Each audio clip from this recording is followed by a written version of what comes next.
like, I didn't know about this. But anyway, when I met Eamon 2 weeks ago, when we met for the first time, we had such a great chemistry. It was like this. Love from the first sight. Too bad we're not gay, and we have to still deal with the complexity of female psychology. It makes life so much easier, but hey, we have to deal with what we have. Some very interesting speakers tonight. To be honest with you, I invited lots of my clients and friends, my clients who are also my friends. And if I don't know the speaker, there's always this element of, what if the speakers will be shit? And I brought all these people in, this great event, but the speakers were fantastic. I really enjoyed your talks, guys. My two biggest takeaways. Prison in Australia is fun. Number one. So if I ever feel like some prison time, or drug selling or whatever, I'm going to Australia. It makes sense that the weather is good and you can go out and work out with your top off,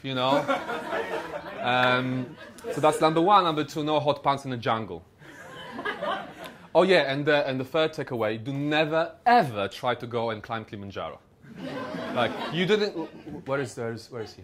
You didn't sell it to me at all. You didn't say, too cold, too dark, waking up at 11 p.m., no fucking way I'm going to Kilimanjaro.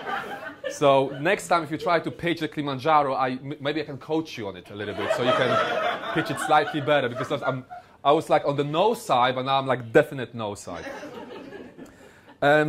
Guys, I'm not going to share too much of my life story with you today, purely because it's very hard to beat male prostitution. I can't possibly beat that. I was thinking about my life story. It's like, oh, this will happen to me, and this will happen to me. And this guy comes along, third speaker, male prostitution, prison for 3 years. I was like, I didn't suffer at all. Like, my life was fucking easy. I'm going to call my parents and say, thank you for this amazing childhood, I thought that taking ecstasy pills when I was 19 was pretty much rough. And then he talks about all these drugs he's taken. And so I'm going to skip my life story. If you're interested in my life story, buy me a couple of drinks. I can talk for a whole night about my life. I love to talk about myself. I love myself, guys. I fucking love myself. But here's the secret. You can only love, I believe, truly other people if you love yourself. So I don't mind being called arrogant or self-centered. I am arrogant and I am self-centered. And guess what? I'm fucking happy. How happy are you? And when you reach this point, it's very easy to pass this love to other people, because I don't need anything from other people. I don't need any validation. I don't need any approval. You can tell me I'm an idiot, and I'll be like, whatever. I know I'm not. I know I'm awesome. Last time I've checked, I was awesome. What are you talking about, So it's a very good place to be in. What I want to talk about is being a hustler. And I'm not talking about selling drugs or being a pimp, so be with me. So being a hustler in the sense of someone who wouldn't take no for an answer, someone who would go for the things they want to have relentlessly. I know I'm a hustler. I have at least 3 good reasons to be a failure in life, and last time I've checked, I'm everything but failure. So the 3 good reasons are quitting school at 17. I was one of the best high schools in Poland, where I'm from, in the city I was in, one of the biggest cities in Poland. And guys, let me tell you something. Quitting school in Poland is not a cool thing like in UK or States, like Richard Branson, Steve Jobs, they quit school, they're so awesome. Only total morons quit school in Poland. Only when you're too thick to finish high school, you quit. And I was in one of the best high schools, like I said. My parents, my son's going to be a lawyer or a doctor. I thought I'm going to be a lawyer or a doctor. And then here I am at the age of 17, in the beginning of the third year of my high school. I'm like, this is bullshit. I'm bored. I'm out. And I left the school that day and never came back. It took my parents 10 years to get over the fact that I quit school at 17. The fact that I support them financially right now makes it very nice, because they don't say anything about school anymore. They're like, son, whatever you say, you were so right quitting that school. You didn't need that. Just, when is the next check coming? So that's number one, quitting school at 17, so no education. Even as a coach, I'm not qualified as a coach. And all my clients in the room are like, fuck. Like, I now have 0 coaching qualifications and 0 desire to have any coaching qualifications. When I got into coaching, I felt that I know what I'm doing, that it was very natural for me. And I still feel it's even more natural now. So education is number one. Number two, I was raised in a country where the economy is shit. Especially when I was growing up. Now it's a little bit better since we joined the European Union. Economy was shit, and not only that, my parents didn't have a lot of money. So there's no way I could look around when I was growing up and have this, making money is easy, which is what I think right now. There's an abundance of everything, including money out there. So I didn't have these role models when I was growing up, but there was something within me. I knew I'm destined for greatness. I'm not saying I'm there now. This is where I'm going, but I always had this feeling of doing something with myself, something significant. So that was the upbringing that I had, that country that I came from. And then when I was 22, so 10 years ago, I know I don't look more than 28. 10 years ago, I came here, and not only I was broke, completely broke, no money. I was so broke that I came here on the bus, 27-hour journey, because I couldn't afford the plane ticket. I don't recommend 27 hours in the bus. So if you think that that's bad enough, I know it's still not worse than 3 years in jail. Yeah, he's looking at me like, what a pussy story, Like, yeah. Try to handle what I did, It's like, I know it's not as bad as I'm not as much of a badass as you are. Yeah, let's get like. So not only I was fucked because I didn't have any money, and I was relying hugely, totally on the friends I had in London. So they lent me money. I paid them back, by the way, in case you were wondering. And not only I was fucked, I was double fucked because the girlfriend I came with was high maintenance. And we went to the supermarket once, I remember. We went to the supermarket, and it was like, not even like a fancy supermarket, obviously. It was more like a Lidl, I think, the cheap one, the cheapest one. And we went there, and she said, can I have grapes? I said, no, you can't have grapes. Why not? Because it's not a basic item. It was, at the time, 10 years ago, I considered grape as luxury item, like not necessity, if you know what I mean. And we had a massive argument in the fucking Lidl about grapes. If she waited a little bit longer, she could have a whole vineyard, but she didn't. So sorry. So that was that. So I have some, you might agree with me, I have some good reasons to not do well in life. But you see, when I said I came here on the bus, being broke, I also came here with a massive attitude. And the attitude was, I'm going to make it. I'm going to take it. And some of you might be from Eastern Europe as well, and there is, or some of you, or all of you probably know some Eastern Europeans, and there is a tendency for us to have a mindset of limitation. We come here and we say, hey, we can't do as good as English people or French people in London, whatever, because we are from a poor country. And I was like, that's bullshit. Like, I'm gonna go crazy. I'm gonna take whatever I want. And I'm gonna compete with English. I'm gonna compete with everybody. And ultimately, I don't feel like I compete with anyone because I only compete with myself. So I had this attitude, and I always had this inner hustler in me. And I could talk to you for hours about what being a hustler is to me, what does it mean, and what characteristics hustlers have. But I'm gonna go through the three favorite that I have. Number one is a hustler can take rejection over and over again. I'll give you an example from my own life. Last year alone, I had 191 initial coaching consultations. 70% of people I've met, so that's 134 people, said no. So 134 people out of 191 have rejected me as a coach. They would say they don't have enough money or whatever, but you can always get the money if you really, really want to work and do something with someone. And if I was focusing on these rejections, I wouldn't be as competent of a coach as I am today. Instead, I focused on the 30% people who said yes, and I tried my hardest to change their lives. My personal life, I'm the kind of guy, I train myself to be a kind of guy. If I like someone, if I like a woman on the street, I talk to her. In fact, I came with a friend here today who I met on Regent Street. The official version is that she picked me up and I picked her up. It was fine because she's from Australia and we've met, I think in September. She was wearing it was cold already, and she was wearing short sleeve. So another unofficial bullshit version is that I felt sorry for her. It's like, oh my God, we need to buy you some coat.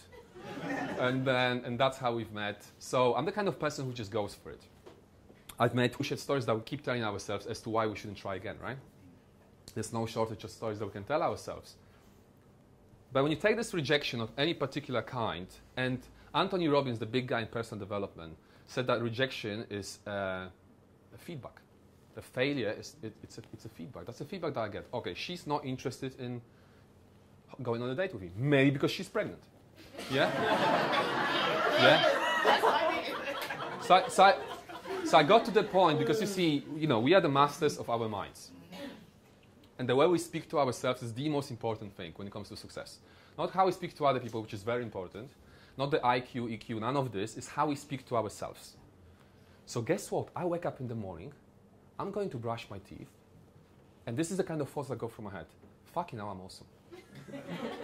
The way I brush those teeth, they're not real teeth, by the way. The way I brush those teeth, amazing. Then I go, oh my God, green smoothie. I'm so cool, green smoothie in the morning, huh? That's the language. I'm coming here, oh my God, I'm gonna kill it tonight. They're gonna fucking love it. This is the language that I use with myself. And no wonder I have a very happy relationship with myself. I can spend a Valentine's Day by myself, I have a great fun. I get some chocolate. 3 times in a row, not this time because I was on a date, I was with a date, but because I'm single, believe it or not.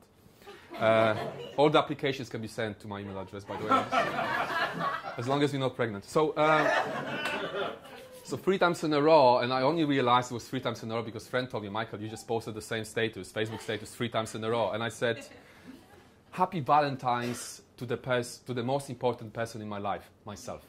Yeah. So the chocolate, Notebook, or Titanic, I have a great time. I love romantic movies.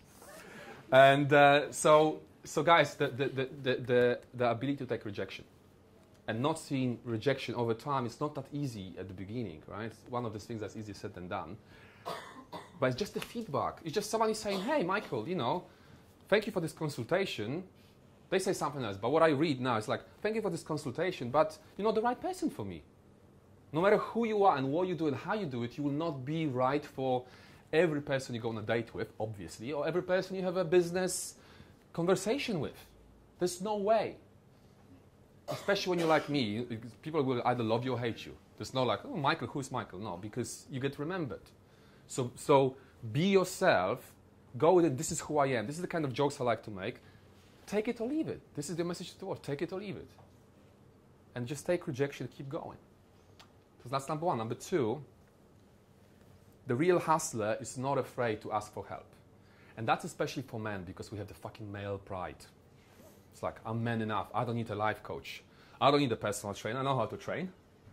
I don't need this. I don't need that. But you see, the most successful people are surrounded by experts. Every top politician, they have a body language expert. Don't think that they figure this for themselves, that this is the best position when they sit. No, there's a big thing called, how is it called? I don't remember. But basically, as a public speaker, if you stand like this as a politician, it shows that you're in control of your body. And you're not shaky, So they have this expert that teach them stuff like that. They will have a voice coach. They will have someone writing the speeches. You think Obama writes the speeches himself? There's no fucking way. There's somebody else who's a great writer. You are a great writer, by the way. I told you that already. Thank you. The way she kind of wrote the description, I was like, I like this. I was like, who is this guy? Like you sold it to me. I'm definitely coming, when I saw the description. So getting help. And of course, I appreciate it's a bit tricky for a life coach to say, get a life coach. Because like, oh, okay. Of course he says that because he sells life coaching. But when people ask me, Michael, how come you have a coach? You're doing so well. I say, listen, you're missing the point. I'm doing so well because of all the coaching and mentoring I've received. Because of all these great people I surround myself with, and often I pay them money. So number 2. And number 3, it's one of my very favorite principles in life called JFDI. Who is familiar with this principle? Yeah. JFDI, apart from you, and you, because you... Okay. JFDI, and if you want to take one note or remember one thing from my speech today, is that JFDI stands for just fucking do it. Just fucking do it. And there's this whole idea of, I'm going to do it when I'm perfectly ready. You will never be perfectly ready for anything. I will talk to this guy in the bar, when I get a pay rise, or when I change my haircut. It doesn't matter. Talk to her now. You will never see her again. I will launch my business when I'm ready, when I save up money. Forget about it. I launched my coaching business being 5K in debt. without anyone to go to, certainly not my parents, for money. I was like, I have to make it happen. Now is the time. There will never be a better time. And Chinese say there's this proverb that says, the best time to plant the tree is 20 years ago, the second best is now. So another side of this coin is don't live your life in regret of, yeah, fuck, I'm 42 now and I wish I did it when I was... You didn't do it when you were younger. Do it fucking now. And just shut up. At least don't complain because I don't want to hear it. Like, oh my God, I missed the boat. You never missed the boat. And as long as you're alive, you haven't missed the boat. The boat is still on the sea. Yeah. So shut up and GFDI, you know? And sometimes what it takes is the first step. When I work with my clients, I say, listen, what's the first tiny step you can take towards the thing that you want? Somebody was talking about, you were talking about Kilimanjaro, like don't look at the summit because it can be overwhelming. Look at the step in front of you and just do it, guys. You don't need anybody's permission. You don't need a life coach even. Nobody has to say it's a good idea as long as you believe it's a good idea. And guess what? You might fail. Lots of my business ideas have failed flat on the face. I would organize events, nobody would come. I would have a business idea, I paid a few £100 to launch it. It went flat on the face, fell flat on the face. But guess what? If I didn't try it, I wouldn't know that it didn't work. So every time you learn something, you learn what doesn't work. And that's how it grows. That's how you grow. Thank you guys. You've been my favorite audience today.